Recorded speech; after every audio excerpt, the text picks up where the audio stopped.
사람이 아무 일도 주어지지 않고 평안한 삶을 살 때는 영적 성장이 아주 미미하게 일어납니다. 그러나 삶에 고난이 다가오고 거센 풍랑이 몰려왔을 때 그 모든 그런 어려움을 이겨낸 사람에게는 정말 이 평안할 때와는 비교할 수도 없는 그런 놀라운 영적 성장이 주어지는 것을 볼 수 있습니다. 여러분, 성경에 보면 성경에 많은 인물들이 나오는데 그 중에 저는 다니엘을 좋아합니다. 이 다니엘이요, 참 멋진 사람이에요. 이 다니엘은 왕족이었습니다. 그럼에도 불구하고 그가 나라는 망하고 자신은 포로가 되어서 언제 어떻게 될지 모르는 그런 절대절명의 그런 위기에 그가 처해 있었습니다.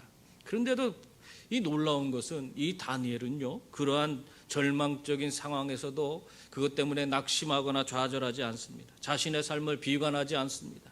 오히려 그렇게 어떻게 보면은 포로의 신세고 여러 가지 면에서 긍정적으로 바라볼 수 있는 그런 면이 없는데도 불구하고 이 다니엘은 하나님을 바라봅니다. 그리고 그 모든 것을 믿음으로 하나하나 그 어려움들을 다 믿음으로 극복해내며 그 모든 것을 견뎌내는 그런 모습을 볼 수 있습니다.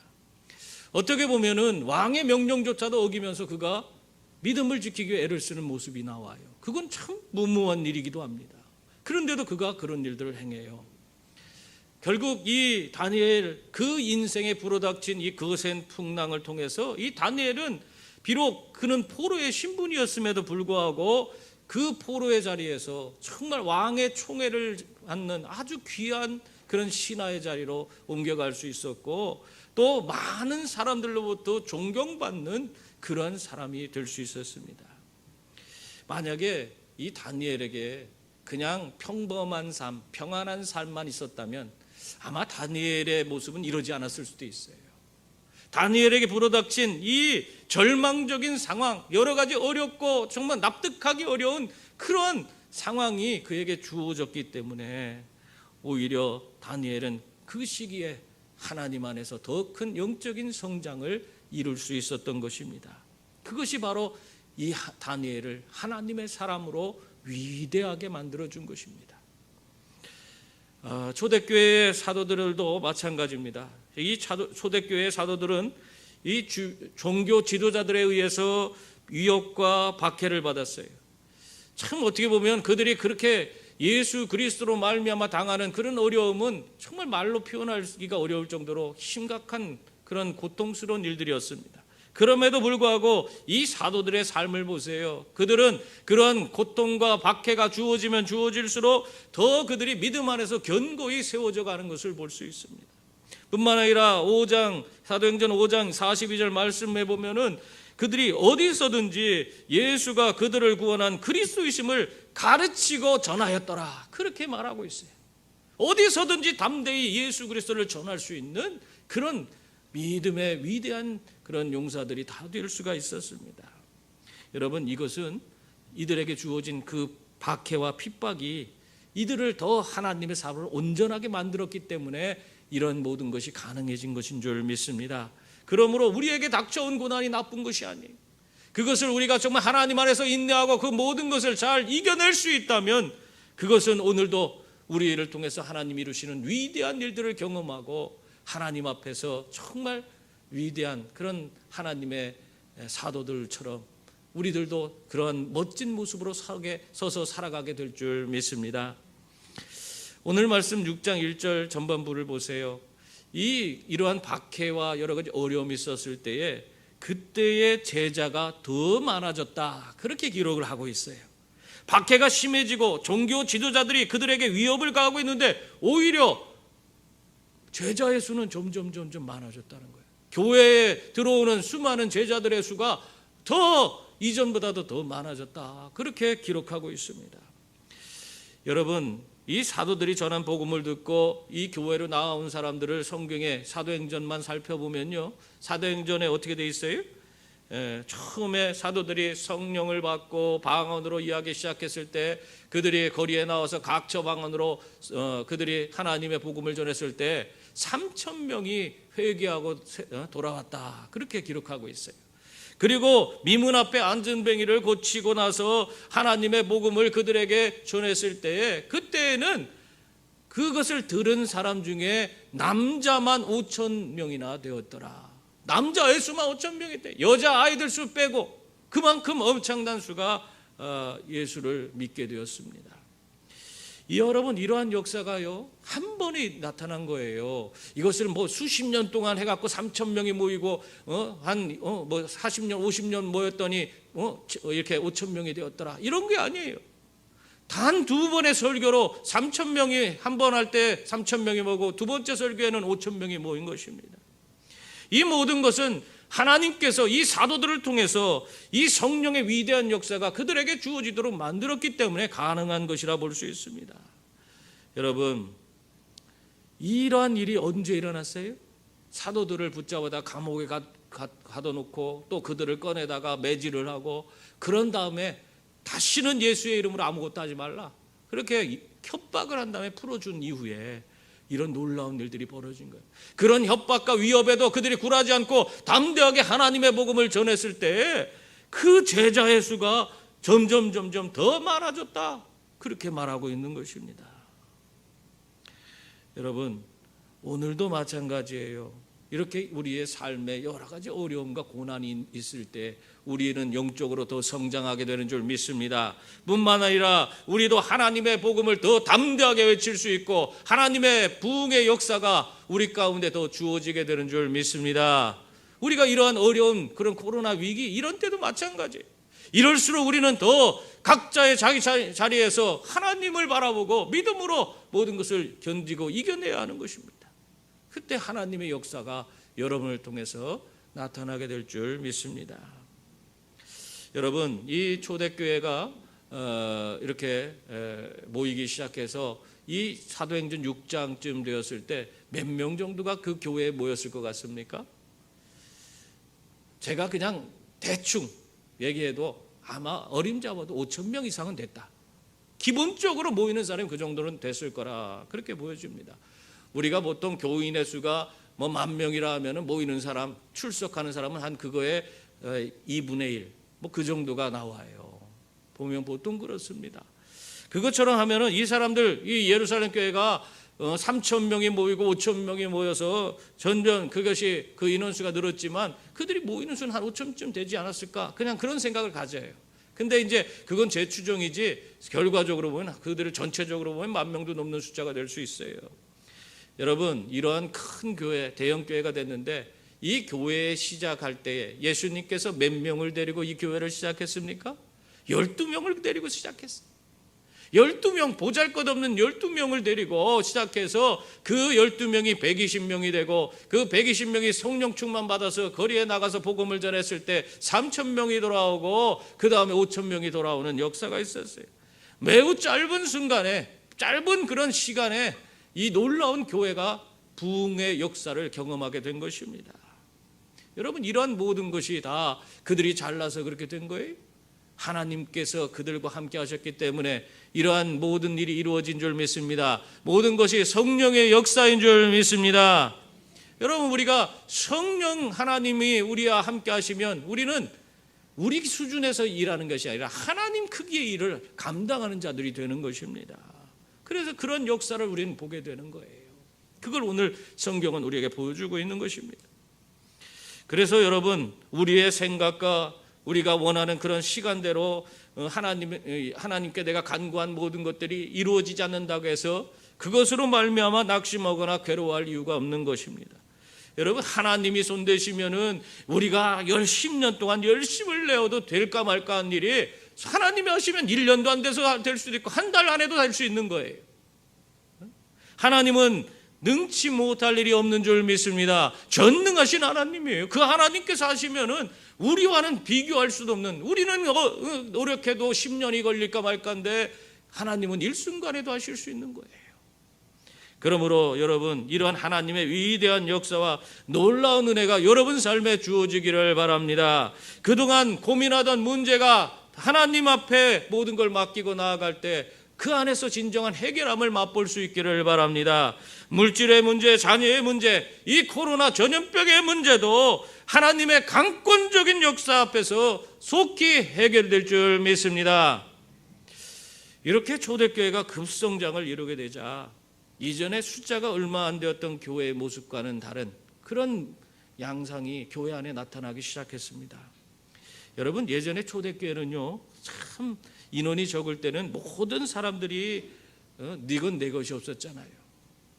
자신의 소유를 팔아서 사도들의 발 앞에 놓고 그것을 가지고 사도들은 그 교인들 하나하나 그 무엇이 필요한지 그 필요에 따라서 모든 것을 나눠 쓸 수 있도록 자기가 어떤 사람이라도 자기 것이라고 주장하는 사람이 없는 그런 아름다운 공동체를 이룰 수가 있었습니다.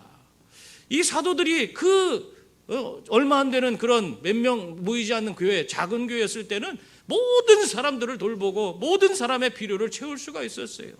그런데 지금 이 6장에 와서 이 사도행전의 6장에 나오는 이 교회는 이미 몇 명에 넘는 교회라고 했어요? 5,000명 이상 되는 교회예요. 10,000명도 넘을 수도 있어요. 그런 엄청난 대형 교회가 된 것입니다. 그러고 나니까 교회 안에 모든 사람들이, 여러분 큰 교회 가보셨어요? 그 안에 누가 누군지도 몰라요. 저도 예전에 큰 교회 있을 때에 그 교회에 사람들이 전체 교인들하고 잘 교제를 못 나눠요. 자기 교구 식구들하고만 놀아요. 자기 교구 식구도 작은 데는 300명, 큰 데는 1,000명씩 되니까 그 사람들 안에서도 잘 몰라요. 그러니까 서로가 이게 전체가 다 안다는 것은 참 어려운 일입니다. 그런데도 불구하고 그런 교회 가운데에서 이 사도들이 거기 있는 사람들을 한 사람 한 사람 다 알아볼 수 있었을까요? 알아볼 수가 없어요. 사도들도 마찬가지예요. 목사님들도 전체를 다 알 수 없어요. 얼굴만 알 뿐이지 다 알지 못하는 경우가 많아요. 그 수많은 사람들이 무엇이 필요한지, 어떤 어려움에 처했는지, 그들에게 무엇을 해 주어야 하는지를 제대로 알지 못해서 사실 열심히 이렇게 이 사람 도와주고 저 사람 도와주고 그 필요를 채운다고 하지만 모두를 만족시킬 수 있는 그런 교회가 될 수는 없는 것입니다. 이 대형 교회가 되고 나니까 사도들만으로는 교회를 온전히 운영해 갈 수가 없게 된 것입니다. 결국 이러한 모든 것이 채워지지 않는 이 대형 교회 안에서 결국 교회 안에 갈등의 모습으로 그러한 불만과 불평이 드러나게 됐는데, 그것에 대해서 1절에서 이렇게 말하고 있어요. 그때 제자가 더 많아졌는데 헬라파 유대인들이 자기의 과부들이 매일의 구제에 빠짐으로 히브리파 사람을 원망했다, 그렇게 말하고 있어요. 교회 안에 원망과 불평이 생겨난 거예요. 다 자기들 원하는 대로 충족이 되지 않으니까 다 원망과 불평하기 시작하는 것입니다. 더군다나 그러한 문제는 사실 작은 교회였을 때는 문제가 된 게 아니었어요. 모든 사람들 필요가 다 채워지기 때문에 그건 문제가 되지 않는데, 큰 교회가 되고 나니까 이렇게 모든 사람들이 다 부족하다고 하는 거예요. 왜 우리만 돌아보지 않아주냐고, 왜 저 사람들만 돌아보냐고, 우리에게도 와달라고 이리저리 끌려다니다가 사도들이 정작 아무것도 할 수 없는 거예요. 사람들 돌아보기에도 바쁜 거예요. 그런데도 그들의 필요를 다 채울 수가 없었던 것입니다. 이 대형 교회가 되면서 이렇게 발생했어요. 근데 그 문제가 또 거기서만 멈춘 게 아니라 오늘 말씀해 보면 이 교회에 이런 분쟁의 문제가 생기게 된 것이 교회 안에 이미 두 파가 존재하고 있었다는 것을 우리에게 말씀해 주고 있어요. 그 두 파가 무엇입니까? 하나는 히브리파고 하나는 헬라파였습니다. 히브리파 사람들은 처음부터 예루살렘에 거주하던 그런 사람들이에요. 거기서 예루살렘에게 터전을 잡고 오랫동안 살아온 사람들이에요. 그러나 헬라파 사람들은 어떤 사람들이에요? 각 처에서, 각 나라에서 이주해온 이주민들입니다. 이들이 모두 예루살렘에서 같이 자리를 잡고 살려고 하니까 예루살렘의 원 거주민이었던 히브리파 사람들은 이 헬라파 사람들로 인해서 자신의 삶의 터전이 점점 줄어들고, 그리고 생각지 않은 많은 불이익을 당하게 된 것입니다. 여러분 그렇지 않아요? 이러한 사회적 갈등을 지닌 이 사람들이 예수를 믿고 교회 안에 들어오게 됐어요. 들어오게 됐는데도 예수 그리스도를 믿고 그들이 예수 안에서 온전한 공동체, 하나된 공동체를 이루어야 되는데 그것을 이루지 못하고 교회 안에서도 히브리파 사람들은 히브리파 사람들끼리, 헬라파 사람들은 헬라파 사람들끼리 자꾸 끼리끼리 모이게 되는 것이에요. 그래서 여기서 갈등의 골이 점점 더 심화될 수밖에 없었던 것입니다. 여러분, 이러한 갈등은 오늘날에 없을까요? 오늘날의 교회도 이러한 갈등이 얼마나 많은지 몰라요. 먼저 교회에 들어와 정착하신 분들이거나 또는 교회 개척 당시 함께 하신 분들이 새로 교회에 들어와서 열심히 하는 그런 사람들과 함께 어울리질 못하는 경우가 많아요. 자기들끼리 모이다 보니까 새로운 사람이 그 끼리끼리 모이는 그 사람들 사이에 껴들질 못해. 일명 신탄진파와 비신탄진파가 있는 거예요. 그래서 거기에 같이 어울릴 수가 없는 거예요. 어울리고 싶어도 자기들끼리만 통하는 게 있어. 여러분, 이러한 모습은 하나님이 기뻐하지 않습니다. 그러한 모습은 결국 교회의 갈등과 많은 상처를 입히게 되는 거예요. 이러한 생각을 조금이라도 지금 지니신 분이 있다면 그 모든 것을 다 벗어던지고 하나님 앞에 회개할 수 있기를 바랍니다. 그래서 모든 이들과 하나 될 수 있는 그런 분들이 다 될 수 있기를 바랍니다. 결국 초대교회 안에 이 두 파의 갈등이 적나라하게 부딪힌 그 사건이 바로 오늘 이 메일의 구제에 헬라파 과부들이 빠지는 이 사건입니다. 이 헬라파 사람들이 보니까 자기들의 그런 자기들 그 그룹에 그 파에 속해 있는 그 과부들이 메일의 구제에 빠져요. 여러분, 이 메일의 구제가 뭔지 아세요? 이때 당시에 과부가 사실 생계 유지하기가 어렵습니다. 결국 남편 위주로 경제권이 있어서 경제를 남편들이 다 유지해 줘야 되는데 남자들이 죽고 또 자식도 없고 그러면은 혼자 이렇게 먹고 사는 문제가 어려워지는 거예요. 그래서 이분들이 교회에 들어왔는데 교회에서 그들을 나몰라라 할 수 없기 때문에 그들을 위해서 매일의 구제, 하루에 한 끼나 두 끼 정도의 식사를 제공하기 시작했습니다. 그것이 매일의 구제라고 하는 거예요. 교회가 처음부터 교회가 정말 이렇게 아름답게 우리 연약한 교우들을 돌아보고 그들의 연약함을 채워주기 위해서 노력을 했습니다. 이것이 교회의 본질이에요. 우리가 정말 하나님 앞에서 온전히 진정한 사랑을 하고 서로를 위한다면 오늘의 우리의 모습 가운데도 우리 것을 이렇게 나누며 연약한 지체들을 돌보는 그런 모습이 있어야 하는 것입니다. 그런데 이러한 구제하는 그 모습에 구제하는 그때에 헬라파 과부들이 소외된 것이에요. 사실 제가 보기에는 이 히브리파 사람들이 자기 아는 사람들이 먼저 오니까 그 과부들에게 먼저 이렇게 타가라고 해서 음식을 다 배분해 주고 그러다 보니까 자칫 잘못해서 이게 음식 배분을 잘못할 수가 있잖아요. 그래서 헬라파 사람들이 왔을 때는 먹을 것이 좀 떨어졌을 거 아닌가, 전 그런 생각을 해요. 그러면은 아이고 이게 떨어졌네, 빨리 만들어서 드리겠습니다 하고 가서 만들면 되잖아요. 그런데 이미 이 헬라파 교인들은 마음이 다 상해 있었던 거예요. 그렇기 때문에 예전부터 그들이 가슴에 담아두고 있던 그 고리짝대에 있는 것까지 다 끄집어내면서 그들의 불만을 토로하고 있습니다. 왜 이런 일이 발생했습니까? 이건 사회적 문제 때문만은 아니에요. 왜 이런 문제가 발생했냐? 교회가 그 본질을 잃어버렸기 때문에 이런 문제가 발생하는 것입니다. 우리에게 구원과 영생과 천국을 주시기 위해 십자가에 달리신 예수 그리스도의 그 사랑과 은혜를 다 잊어버리고 예수 그리스도의 그 마음을 품지도 못하고 우리 자기들의 형제자매를 바라보니까 그들에게 진정한 사랑의 마음을 가질 수가 없었던 거예요. 그저 그냥 끼리끼리 자기들끼리 모여서 그것이 전부인 양 그렇게 살아갔던 것입니다. 이게 초대교회의 모습이었어요. 여러분, 이런 모습에서 우리가 벗어나야 돼요. 우리가 주님의 마음을 온전히 품을 수 있기를 바랍니다.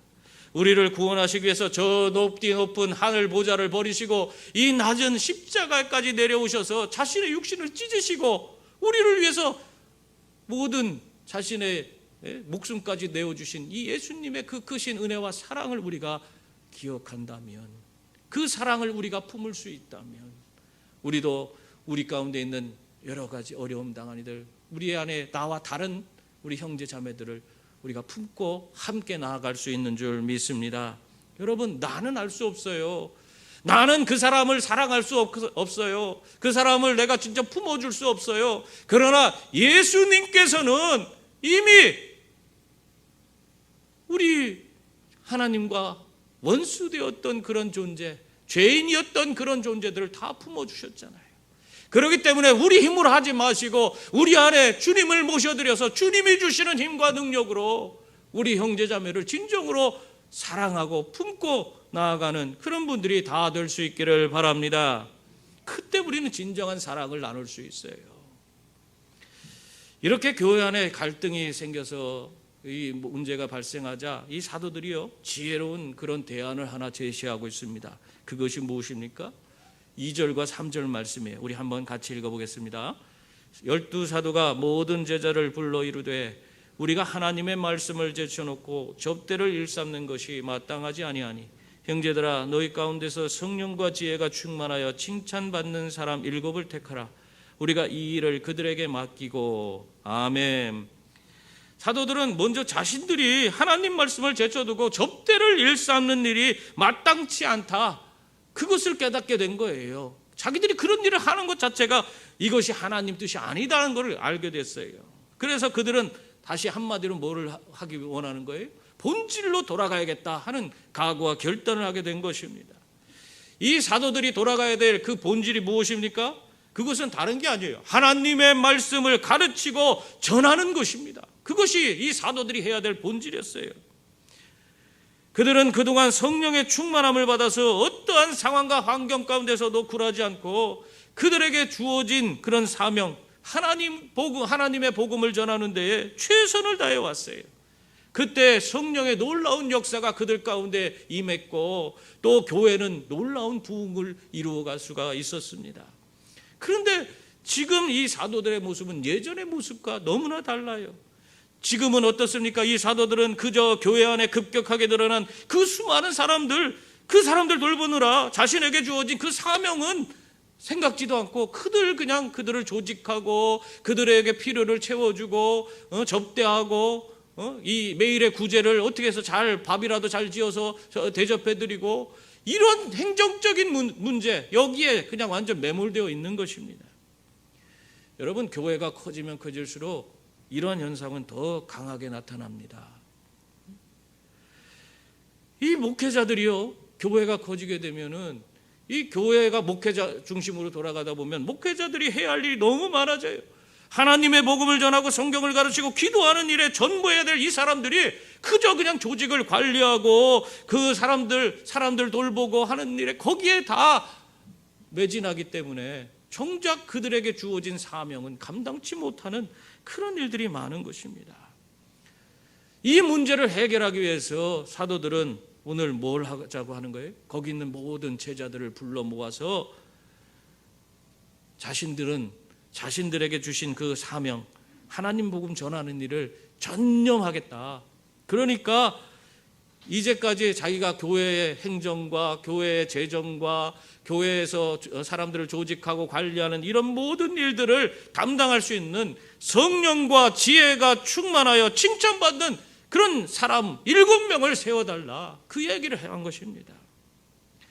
여러분, 이 말이요, 이런 조직을 하는 것이 쉬운 것이 아닙니다. 이게 한마디로 말하면 교회의 그 모든 지도자로서의 권한이 이 사도들에게 다 집중되어 있었는데 그 권한을 나눠주겠다는 거예요.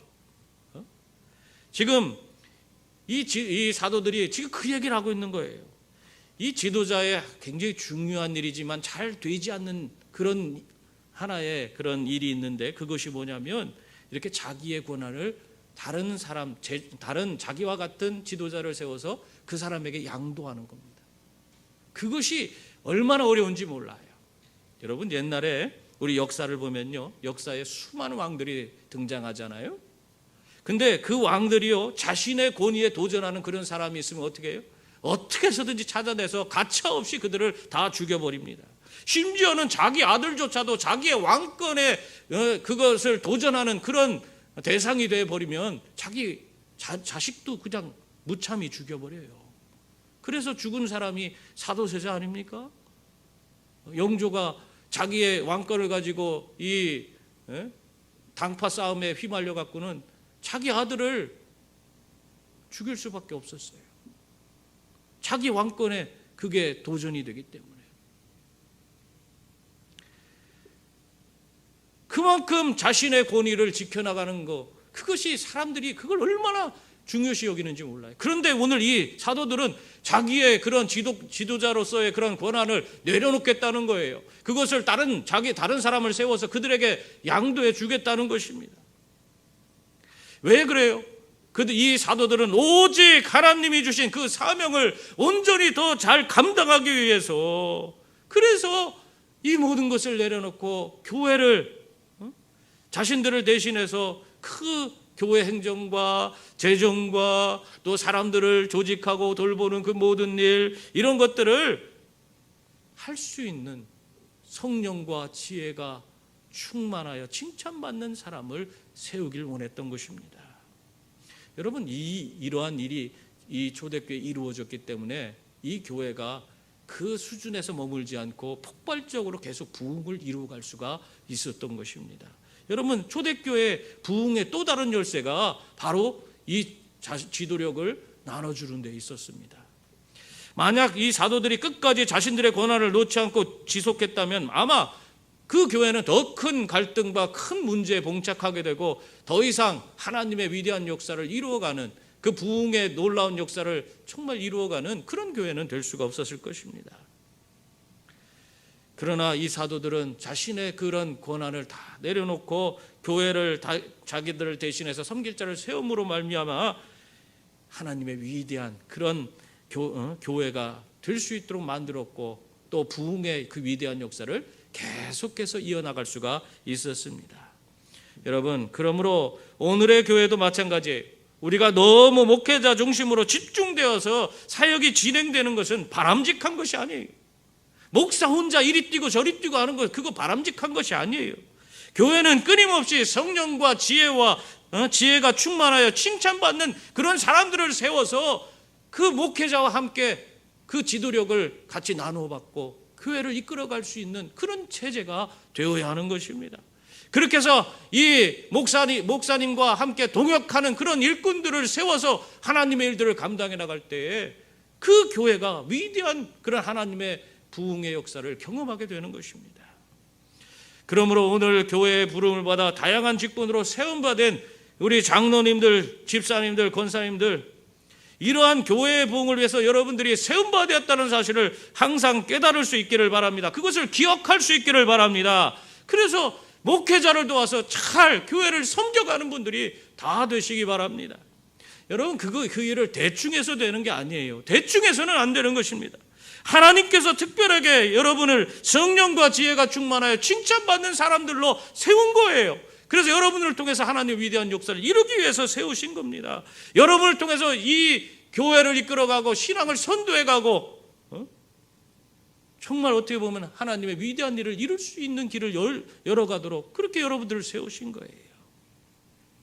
그러므로 여러분, 오늘 이 직분자 중에 스데반이 나오는데 스데반처럼 또 빌립처럼 위대한 그런 하나님 앞에 헌신한 그런 귀한 분들이 다 될 수 있기를 바랍니다.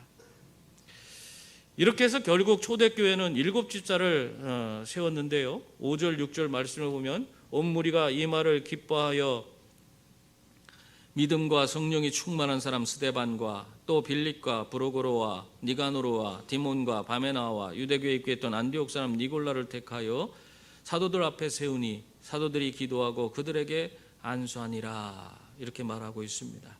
여러분, 누가 이들을 세웠어요? 이 교회의 일꾼을 누가 세웠습니까? 사도들이 세웠어요? 아닙니다. 제자들이 세웠어요. 오늘날에도 교회의 일꾼은요, 교회의 제자들인 여러분들이 뽑아야 하는 것이에요. 여러분들이 세우는 것입니다. 목사님이 세우는 거 아니에요. 이거 잘못해서 여러 가지 어려움에 처한 교회들이 많아요. 그런데 이미 교회가 수천 명이 넘는 그런 교회가 되면 그 수천 명이 모이는 교회에 거기에서 누가 성령과 지혜가 충만하여 칭찬받는 사람인지 어떻게 알 수 있습니까? 참 사람 알 수가 없잖아요. 근데 그럼에도 불구하고 대다수의 사람들이 알아보는 사람이 있어요. 그렇게 큰 교회도 그 중에서 두드러지게 보이는 사람들이 있어요. 충성된 사람이 보입니다. 성령 충만한 사람, 지혜가 충만한 사람, 칭찬받는 사람, 그 사람들이 보여요. 누구냐면 그 교회에서 열심히 하나님 섬기고 봉사하는 그런 사람들이 보이게 되는 것이에요. 그들이 성경 공부면 성경 공부에 참여하고, 또 봉사활동에 참여하고, 사랑방 모임에 가면 또 거기 모임에도 열심을 내고, 또 주차 봉사하는데 또 여러 가지 다양한 그런 교회에서 이루어지는 활동들에 열심을 내고 있어요. 그렇기 때문에 사람들이 그 아무리 많아도 보이는 사람이 있어요. 하나님 보여주는 사람이 있다. 그 사람들을 기억하고 뽑아줄 수 있는 것입니다.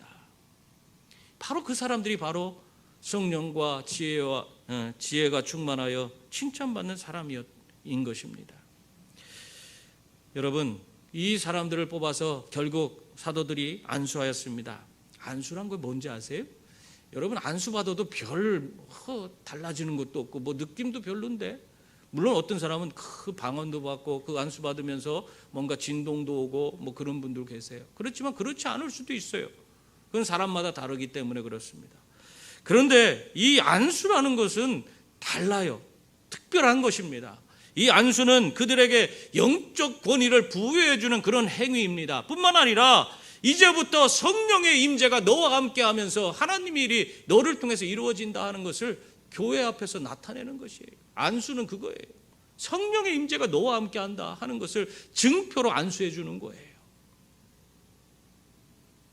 그러므로 우리 교회 안수받은 교회 장로님, 권사님, 안수 집사님들 무엇을 하든지 어떻게 해야 돼요? 그냥 하는 게 아니에요. 성령이 함께하는 가운데 행해야 되는 거예요. 성령의 임재함을 드러내면서 모든 사역에 임해야 하는 것입니다. 그래서 여러분들이 그 일을 감당하면서 하나님 주시는 그 영적 권위를 가지고 주어진 일들을 충성스럽게 감당해 나가야 하는 것입니다. 그때 하나님이 여러분을 통해서 영광 받으시고 또 이 몸된 교회가 더 견고히 세워지게 될 줄 믿습니다. 사랑하는 성도님들, 이 초대교회는 급격한 성도들의 증가로 인해서 사도들이 자신에게 주어진 그 본질인 하나님의 복음을 전하는 일, 그것을 제대로 하지 못하게 되었습니다. 그때에 그 교회는 문제가 발생했어요.